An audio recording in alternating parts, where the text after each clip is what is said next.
3, 2, 1. Oh my goodness! That is ridiculous, isn't it? So ridiculous. Oh. Hello everybody, I have got a sort of unhealthy obsession with the types of cars that many people would describe as brave pill cars. Cars with huge capacity engines, which when new would cost about the same as a 2-bedroom house. Yet today, because of my best friend depreciation, you can pick up for less than the price of a Skoda Fabia. The car which we're driving today is a brave pill in almost every regard. It sits on over 130,000 miles. It's got a mighty twin turbocharged V10 engine, and it's had a lot of modifications, including performance modifications. So why is it then that this is a car that I would still buy in a heartbeat, even though it's a far bigger pill than I can afford to swallow? Why is it perhaps you watching this still find yourself lusting over a V10 C6 RS6? Should you buy one? Well, let's find out, shall we? My name's Ben. Welcome to Dadcars.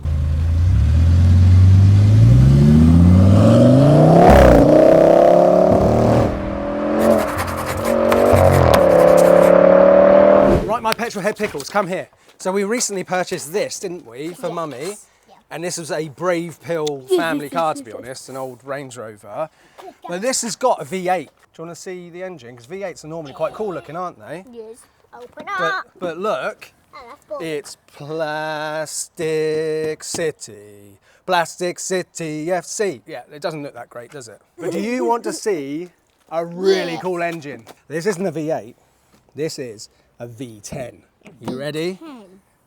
Wow! How amazing is that? How do they even fit it in there? So this is a twin turbocharged 5 litre. This is basically a supercar engine. And from standard, this produces over 570 horsepower. But this car that we're about to drive today isn't standard. What are you dancing for?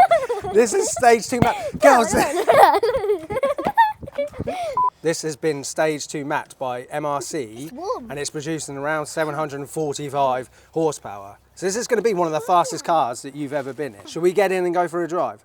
Are you warming up your hands? And you've still got your zombie tattoos from when we did Fancy Dress. No. Can I wipe them off? No! Okay, all right, you want to stay as zombies for another day? Right, girls, shall we fire up the V10 Beast and go for a drive, yeah? Right, so I have got 2 Isofix seats in the back there, but it's worth pointing out that on the C6, the Isofix points are really hard to access. But if you'd like to see more about the dad practicality of this car, make sure you check out the first C6 video we did with the standard C6 RS6, because I take a bit more of a deep dive into those rear seats. Ride-wise, this road here is quite bumpy, isn't it, girls? It's currently in dynamic. Let's put it into comfort. Yeah, it makes it more comfortable, but still, I'd say that this is quite a firm car. Oh, feels quite fast, doesn't it, girls? I know you've been in an F90 M5. Is that faster than It's this? probably on paper is faster than this, but I reckon this could feel faster. We will test the acceleration later on. Are you excited about that, girls?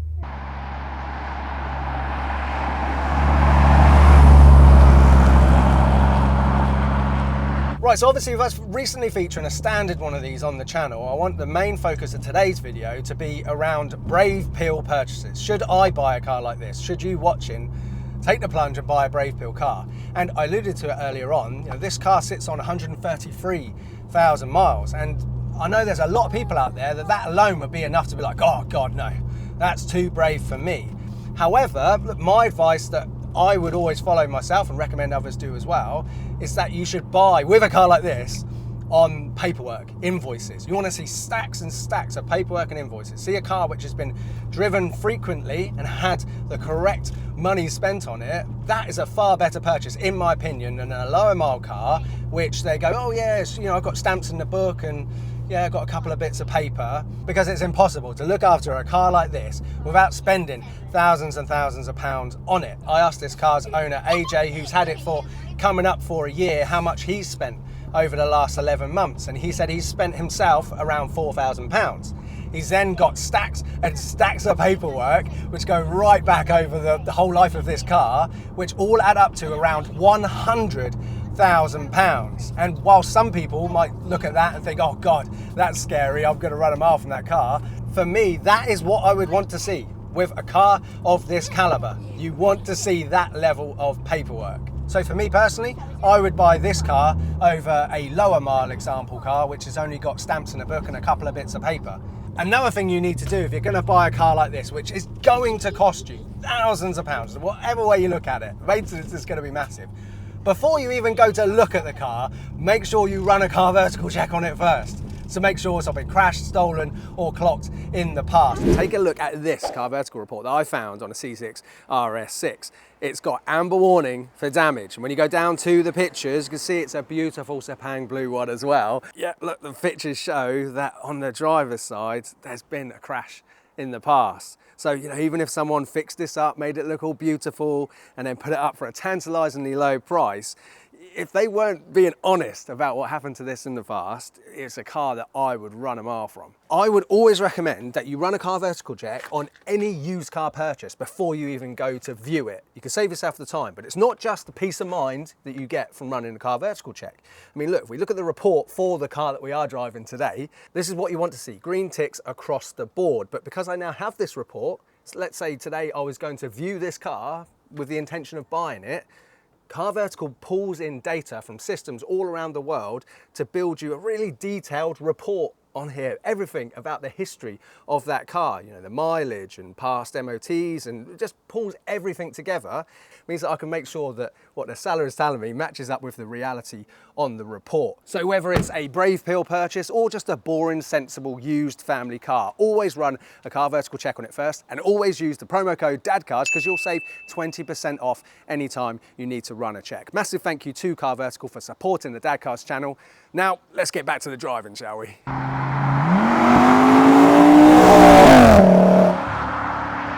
Right, so before we talk about the performance mods on this particular car, let's talk about the looks, the visual modifications, because this has got a carbon fibre front splitter, it's got a carbon fibre rear diffuser, carbon fibre wing mirrors, and a carbon fibre spoiler. That rear wing alone probably cost a couple of grand, but subscribers to the channel will know that I am not a big fan of visual modifications on the car. I'm very much an OEM man, and for me, with my C6, I would like to keep it completely understated and standard myself. You know, this isn't something that I would personally do. However, because the C6 is so understated, incredibly so, I think even with these carbon fibre bits, it still pulls this all off really nicely and, you know, and works quite well. Go on then, mate. You want to pull out in front of me? Daddy, we found a sweetie bin. You found a sweetie bin? Yeah, there's a sweetie bin on both of those doors in the back. Did you just say that because we found it first? No, I did spot it earlier on. But isn't that wonderful? You don't get sweetie bins in cars anymore. I don't know why. Oh, And police. one. And one. Oh, please don't for us. Please don't be for us. No, it would be for us. It could be.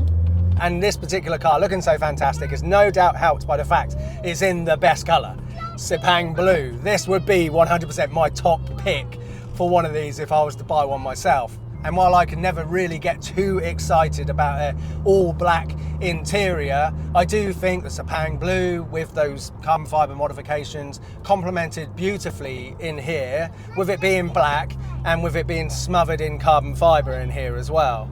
Girls, do you want to see how fast this car is? Yeah. Right. 0 to 60. So we're coming out to national speed limit. Coming out to national feet. There's no one behind, no one in behind, front. No one behind, front. I'll slow down I'll and slow then we're going to go. down. You ready? And we're going to go. Ready? Ready? 3, 3, 2, 2, 1. 1. Go! Oh my goodness, it's a rocket ship, isn't it? That does not take long to get to 60. Oh!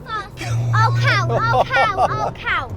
Yeah, obviously not surprisingly, you know, with the standard car that we drove on the channel with 570-ish horsepower, this with 745, it's quite impressive. Right, look girls, let's pull over here and do one more from a little rolling start, okay? You ready? We're gonna try that again. 3, 2, 1. Oh my goodness! That is ridiculous, isn't it? So ridiculous. Oh, that is absolutely ludicrous.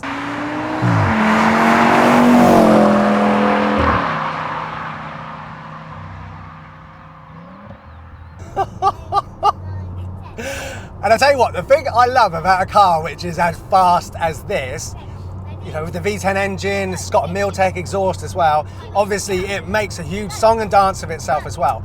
And I think it should, you know, I think a car which is capable of moving at speeds that this does, like, it should let everybody around you know that, hey, look, there's something here that's moving fast. You know, you can get so many EVs, which technically 0 to 60 will be even faster than this, which make no noise at all. And so while many people, I'm sure, will find it obnoxious, I think personally it makes a lot of sense. Hey girls, this exhaust does also have a switchable mode where you can make it do crazy pops and bangs. But I forgot to ask AJ how to do it. I don't know how to click into it. We did it earlier on when we were doing the drive-bys, but honestly it was too much.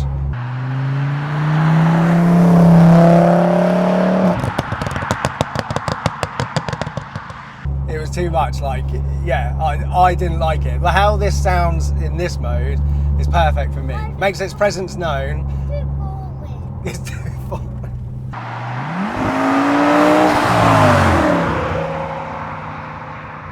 Hey girls, so you know earlier on we looked at the engine, it's beautiful, big V10, which is squeezed underneath that tiny little bonnet, squeezed in, isn't it? And that's one of the big problems and one of the big fears with this brave pill of a purchase of a car, because in a lot of other cars there's enough space to get in and do sort of general maintenance jobs, but where it's so tightly packed in on this car, you've got to drop the engine for a lot of things. I think this particular car has already had the engine dropped twice in its lifetime, and the cost each time you need to drop the engine, well, it's sort of like £3,000 to £4,000. The other big thing to consider as well with RS cars from this generation, it's the same with the B7 as well, is that there's definitely an RS tax now. You know, Audi are putting up the prices, it seems, on parts for these cars. So, you know, even just basic things like seals and rubber components and things like that. I mean, this car's owner said that he spent hundreds and hundreds of pounds on, you know, parts which you would expect to only cost tens of pounds. I've spoke to B7 RS4 owners who say that there's certain parts which, you know, you almost can't even seem to get at the moment as well. Oh girls, we've got to go around this. What? There's a tree falling down, look, tree branch. Let's go around it. Wow. Girls, national speed limit, you ready? One more? Ready?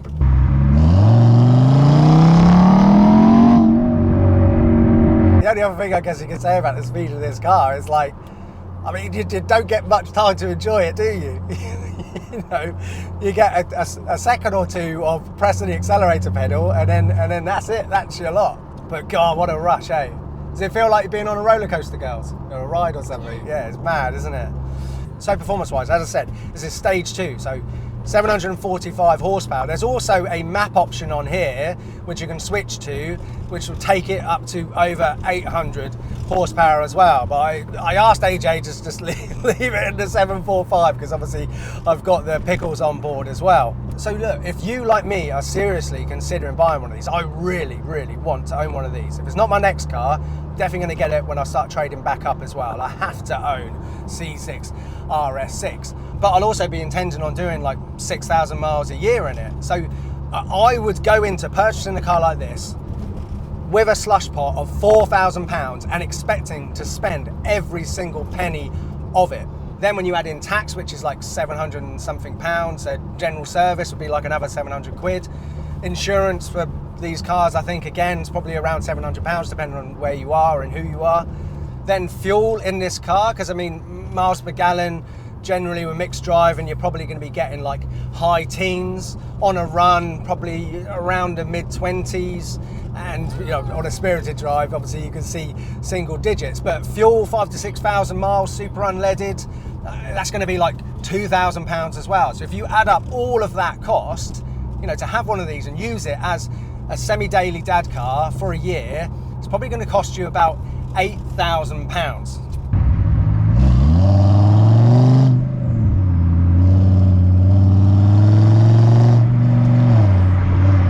Now, when I put it like that, £8,000, I'm sure that's enough for a lot of you to have a sharp intake of air and then to dismiss the idea and dream of you ever owning one of these. But look, interestingly, I'm in a position at the moment because look, I've replaced my wife's X5, which was her daily, with the L405 Range Rover.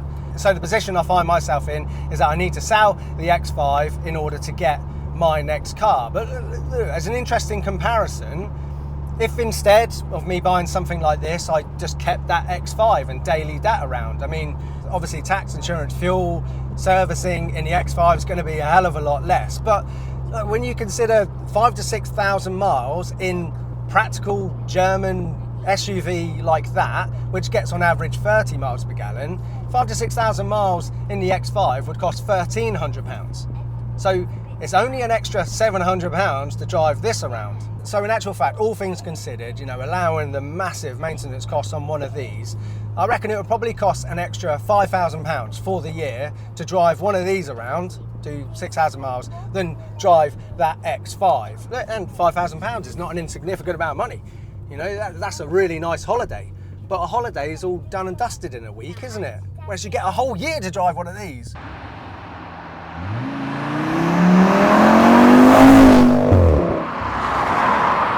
Girls, we didn't say massive thanks to this car's owner, AJ. Thank you. He's got 2 children. He's got a 8-year-old and a 10-month-old. And he drove 3 hours this morning down to bring this car to us. He sent me a picture yesterday when he cleaned it all up and it was looking all perfect and immaculate, but the roads are really greasy and grotty this morning. So by the time he got here, that's why it looks dirty. But a massive thank you to AJ. And over the last 11 months, AJ's used this to make loads of memories with his family, with his children. He's also taken it on a road trip with all of his buddies to the Nürburgring as well. And to me, that's where it makes, you know, the extra £5,000 across the year to have one of these over something more boring and more practical. That's where I think that £5,000 is money well spent, because the memories that he's made over the last year with his family, with his friends, you know, he could always look back when he's 80 years old. He can look back and think, God, yeah, do you remember when, you know, we could drive around in a V10 monster estate, legendary car like that? I got to drive that around for a year and make all of those memories. There's no way that he or me, if I buy one of these, or you watching, you know, when we're 80 years old and we look back, there's no way that he'll be saying, oh yeah, no, I regret driving around in that V10 legendary Audi RS6. I should have saved £5,000 and driven around instead in a sensible diesel SUV. You're not going to say that when you're 80, are you?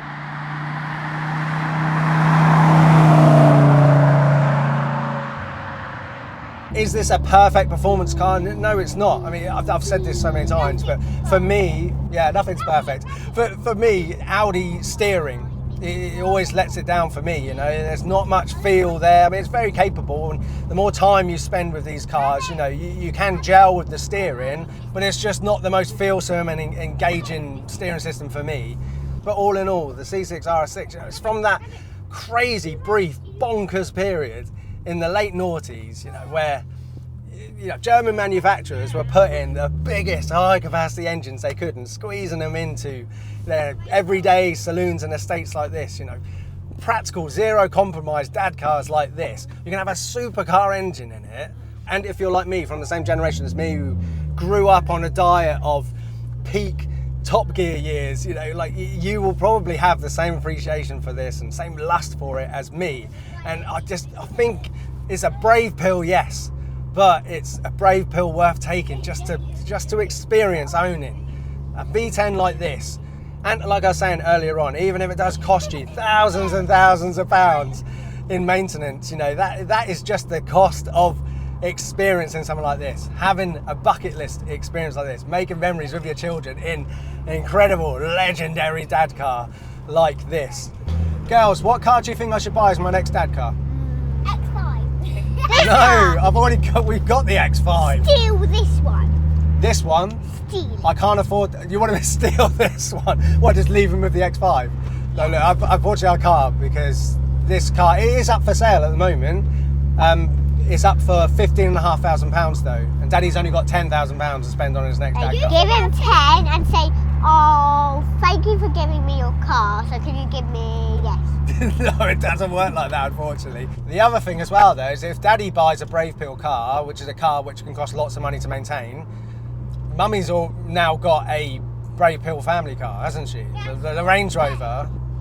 But if we've both got cars that could cost lots and lots of money, that might not necessarily be the most sensible thing to do as well, but I'm going to do it anyway. Look, to anybody watching who has got a V8 or a V10 saloon estate, you know, something like this, and you've had it for the last year, few years, something like that, and you know, your time with it is now coming to an end and you need to be practical for a little bit, because look, that happens, doesn't it? Particularly right now.